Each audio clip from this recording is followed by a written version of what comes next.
ហើយនេះខ្ញុំឆាខ្ញីជាមួយនឹងសាច់ជ្រូកចាគ្រឿងផ្សំមានខ្ញីសាច់ជ្រូកនេះខ្ញុំចាប់ផ្ដើមចាចិត្តខ្ញីឈូសខ្ញីចានេះខ្ញុំចាប់ផ្ដើមចិត្តចំណិតរួចរាល់ហើយចានេះខ្ញុំចាប់ផ្ដើមចិញ្ច្រាំខ្ទឹមសឲ្យម៉ត់ចានេះខ្ញុំចិញ្ច្រាំខ្ទឹមសរួចរាល់ហើយនេះខ្ញុំចាប់ផ្ដើមហាន់សាច់ជ្រូកចាសាច់ជ្រូកនេះគឺហៅសាច់ជាឡាំងណាបងប្អូនបើសិនជាបងប្អូនចង់ឆាសាច់ជ្រូកដែលទន់អាចរើសសាច់ជាឡាំងយកមកឆាបានចាបន្តមកនេះខ្ញុំចាប់ផ្ដើមបំពង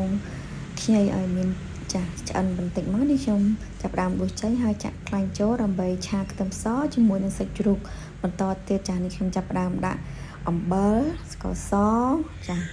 ប៊ីចេងបន្តិចចាប់ផ្ដើមឆាសាច់នេះឲ្យឆ្អិនដាច់ទឹកប្រៃហើយនេះខ្ញុំចាប់ផ្ដើមចាក់ខ្ញីចូលឆាទៅឆាមករួចជាការស្រេចបងប្អូនទាំងអស់គ្នាអរគុណ